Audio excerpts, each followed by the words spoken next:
Hello and welcome to Tara's Daily Insight and the Open Door, your spiritual caffeine for a high vibrational life. I'm Mitchell, the intuitive messenger, and today is Sunday, June 16th, 2013. Happy Father's Day to all the fathers watching, which according to my analytics is probably very slim.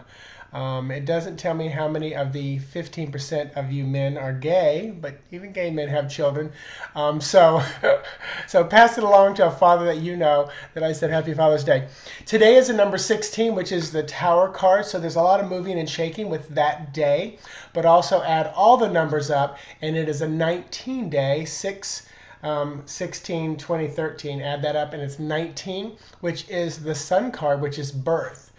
Beginnings, starts. And if you think about birth, sometimes it probably feels like a Tower card, crumbling, ripping, shaking. Sorry, ladies. But so enjoy this because it feels like something brand new is starting today. Thank you for subscribing, watching, posting, tweeting, all the stuff that you do. I want to thank all those of you who are watching who've had animal communication readings with me lately. The door is open, and I've had probably more animal work in the last 2 weeks than I've had people work.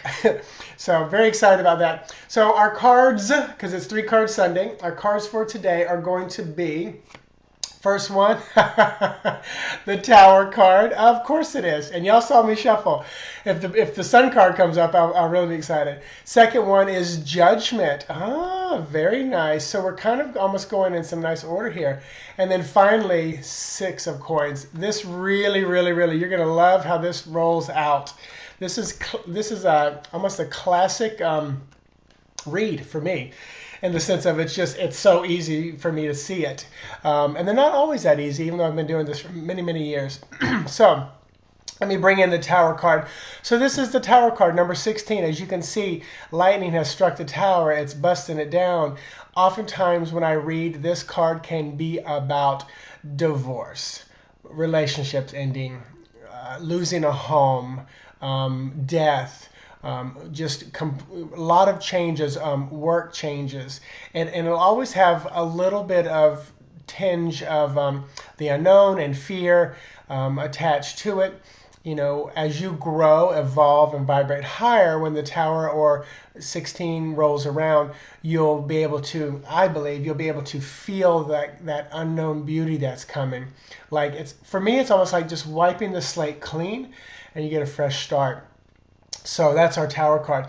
Moving on to Judgment, which is number 20, which comes right after 19. So I like this for the day, which is a 19th day. So Judgment, number 20. This card is, for me in my readings, all about being freed from the things that are holding you back. You can see the people coming up and out of the grave.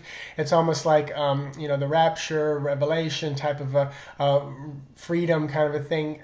In the beginning, this card always kind of, I didn't know how to read it because of the word judgment, and that carries so much weight in the English language. But it's being freed from, because oftentimes when the judgment is laid down by the judge, everybody knows the truth, that is what it is, and then you can kind of move on. It's like you've been held in place until the final judgment has happened. So definitely freedom. And then bringing in the last card are 6 of Coins. Let me tell you what it typically is, and then I'll read all 3 together. 6 is a very peaceful, feminine number because it's an even number. Coins, family, resources, finances, money, ability in that area. It's the earth element. And you can see the moon and, oh, my astrology is escaping me. I can't remember if that's the Taurus symbol there. Somebody will correct me. It's okay. Astrology, it just never stuck in my brain. I've studied it. So when it didn't stick, I just released it and worked with what sticks, because I figure that's my arena. But anyway, this card, when I read, is often about bringing things back into balance. So from that, let me just talk about all 3 of those, and I'll push the cards away. And so here's our Tower card, rumbling, moving, shaking, shifting, which is going to what? Free you up from the things that have been holding you back. It would almost be like if you are stealing money and you get caught. It's people who, like at work, are stealing money. Majority of them, they do feel horrible. They're like, hey, I'm doing this for this reason. They want, a lot of times they send out that signal to get caught, or, the cheating spouse. ultimately, if their higher self wants to get caught, to maybe be freed from the relationship that's holding them there. So we all work for ways to either consciously or unconsciously free ourselves from stuff. So shifting, moving, shaking, changing Tower card into being freed from the things that are holding you back, which is going to do what? The Six of Coins, bring everything back into balance. So today, and I'm going to say this is going to extend for about 7 days. For the next 7 days, you're going to feel a shift. And something astrologically I'm hearing is going on next, either Saturday, Sunday. So I wonder if that's when we're going into Mercury retrograde or the full moon is coming up. So something astrologically is happening. So between now and then, you got all the opportunity to let the change happen, be freed from that is holding you, and find the balance for yourself. Now, kind of moving into the open door aspect of this, when you are holding that secret, when something is holding you back, this is where you can ultimately work with your guides in a way that's gentle. And I've put this to the test with big things and little things. It's kind of like my ficus story. What I've read, and I think it's true, it wasn't Wikipedia. What I've read was that a ficus tree, it's a plant that a lot of people have in homes or in office buildings.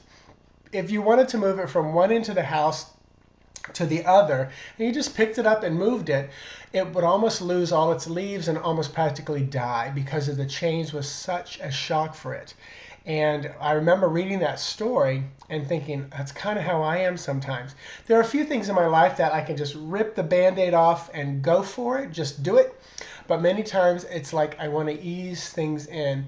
Often relationships, job, moving situations, literally physically moving from one location to another in a home life.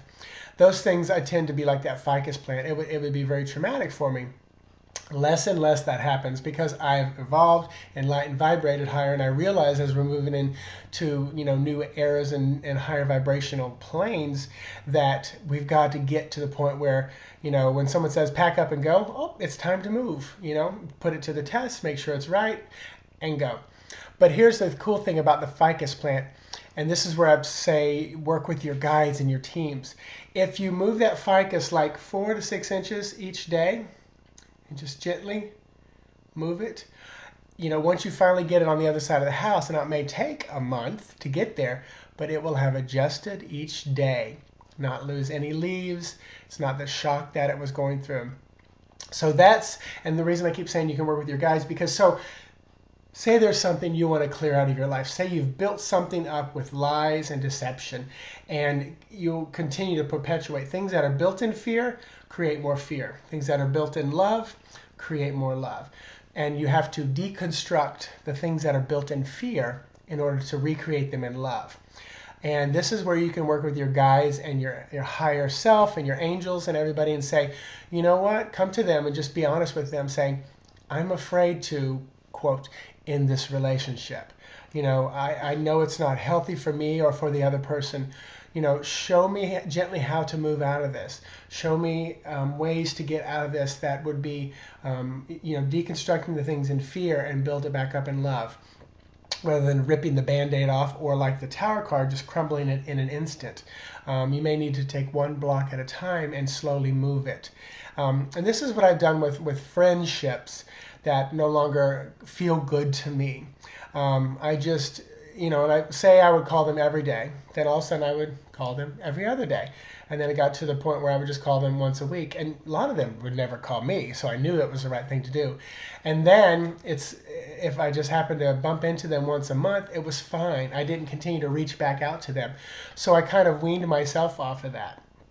And you can use almost any example, from food to restaurants to friends to work, whatever. If you're a contracted laborer, then maybe you stop working with a certain group or individual, slowly span it out.